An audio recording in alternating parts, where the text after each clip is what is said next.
सुचलं की पराकोटीला गेल्यानंतर आणि त्या ठिकाणी वृत्ती अशी वेगाने धावते. तसं जगद्गुरु तुकोबारायांना त्याच्या वेळेला त्या ठिकाणी आपल्यामध्ये आत्मसाक्षात्काराचा भाव तयार झाला. भगवंताची भेट होण्याच्या अगोदर जी वृत्तीने धाव घेतली, जळजळीत सोनसळाचा कळस त्यांना दिसल्यानंतर या ठिकाणावरून त्यांनी धावायला सुरुवात केली. साधनेमध्ये वृत्ती ज्या वेळेला उत्कट होते तो भाव या अभंगामध्ये आहे. आणि अभंगामध्ये असं सांगितलेलं आहे की सिंचनाकरिता मुळं वृक्ष ओलावे सकळ. जसं झाडाच्या मुळाला पाणी घालल्यानंतर फांद्यांना, फुलांना, फळांना वेगळ्या प्रकारे पाणी घालण्याची काही आवश्यकता नाही, ते झाडच ते त्या ठिकाणी त्याला पाणी पुरवतं. तसं तुम्ही वेगवेगळ्या कोणत्या साधनांची आवश्यकता नाही, त्याच्या भरीला पडू नका. जे काही त्या ठिकाणी पूर्वी पाणी रेड्यावरून पखालीमधून पाणी वाहत होते त्याला पानचोऱ्याचं दार म्हणतात. त्या ठिकाणी ते जर पद्धतशीर त्या ठिकाणी आपण बांधून ठेवलं तर त्यातलं पाणी बाहेर सांडून जात नाही. जर राजा आपल्याला वश झाला, राजा जर वश झाला तर प्रजा त्या ठिकाणी ऑटोमॅटिकच आपल्याला वश होतात. एक चिंतामणी जर प्राप्त झाला तर सर्व त्या ठिकाणी सुख त्या ठिकाणी प्राप्त होतात. पिठे सर्व सुख दोन्ही, सर्व सुखाच्या त्या ठिकाणी प्राप्ती होते. कोणत्याही वस्तू त्या ठिकाणी चिंतामणीच्या माध्यमामधून प्राप्त होतात. तसा भगवंताची प्राप्ती झाल्यानंतर आणि मग त्या ठिकाणी कोणती इच्छा राहत नाही. कृतकृत्य झालो, इच्छा केली ते पावलो. म्हणून तुका म्हणे धावा आहे पंढरी विसावा. आतापर्यंत जीवनामध्ये वृत्ती अनेक संसारिक आणि पंचविषयांच्या मागे लागली. जोपर्यंत त्याचं दर्शन होत नव्हतं, आता मात्र आता कुठे धावे मन तुमची चरण देखलिया अशी वृत्ती झाली. म्हणजे तुका म्हणे धावा आहे पंढरी विसावा, त्या वृत्तीला आता विसावा प्राप्त झाला असा भाव या अभंगामध्ये आहे. तो अभंग आता आपल्या समोर म्हटला जाईल. सर्वांनी मागे म्हणायचं. सिंचन करता मुळा, सिंचन करता मुळा, सिंचन करता मुळा, सिंचन करता मुळा, वृक्ष ओलावे सकळ, वृक्ष ओलावे सकळ, वृक्ष ओलावे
Ah,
आमच्या विषारी रसपानग्रहावर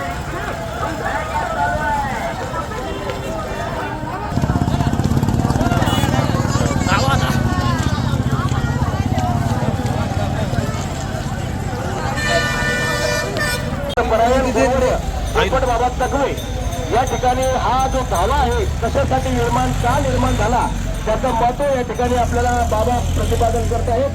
मी बाबांना विनंती करतो आपण या ठिकाणाचं महत्व विकसित करावे.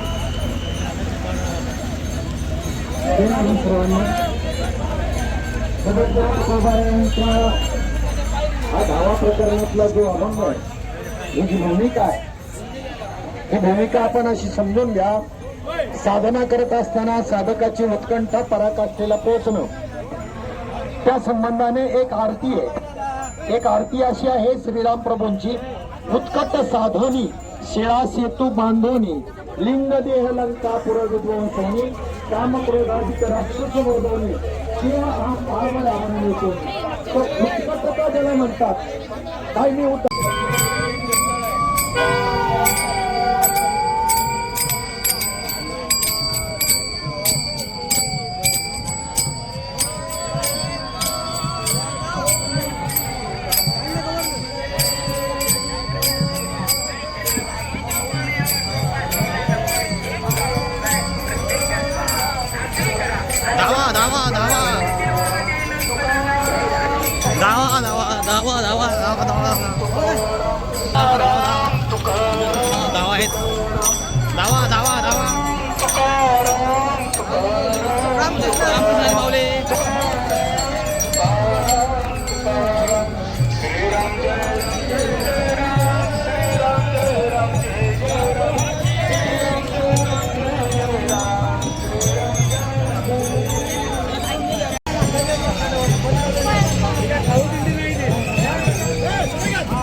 बिस्किट वाटत चालू पण गर्दी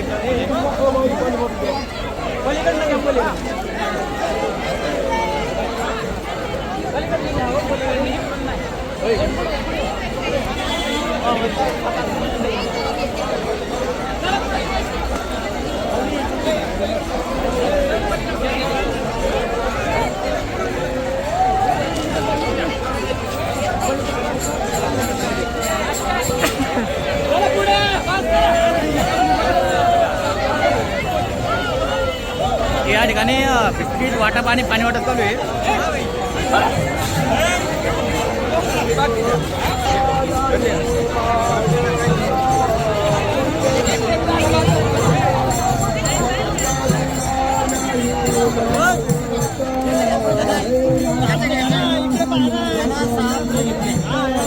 पुढे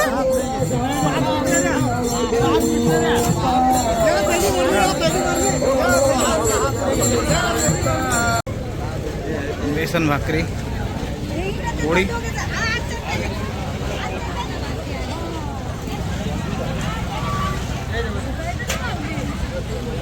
इथलं थोडंसं लोकेशन हे माऊलीचा घोडा आहे इथे.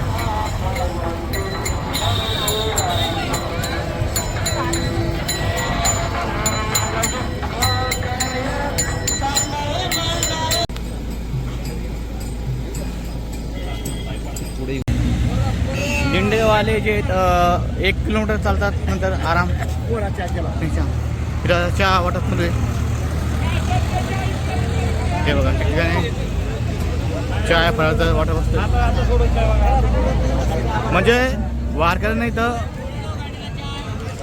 जेवणाची नंतर सकाळी नाश्त्याचं टेन्शन घ्यायचं काम नाही आहे. ठिकठिकाणी जे सेवाधारी लोक आहेत,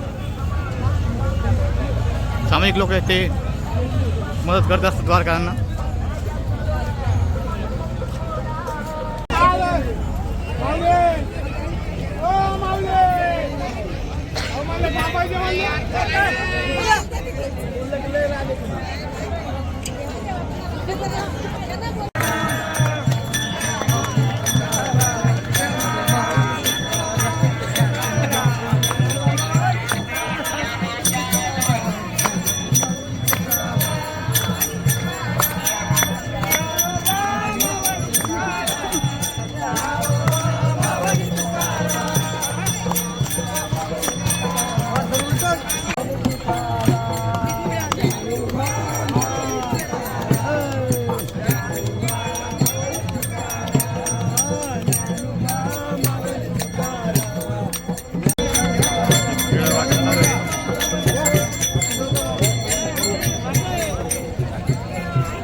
वरती म्हणून राहिले इथं. हां थांबा 1 मिनटं.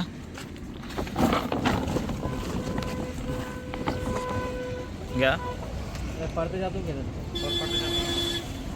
पडवर का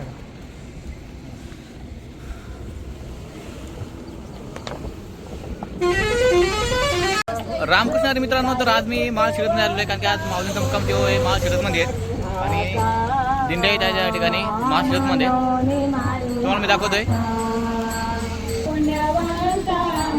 या पाय दिंड्या आहेत.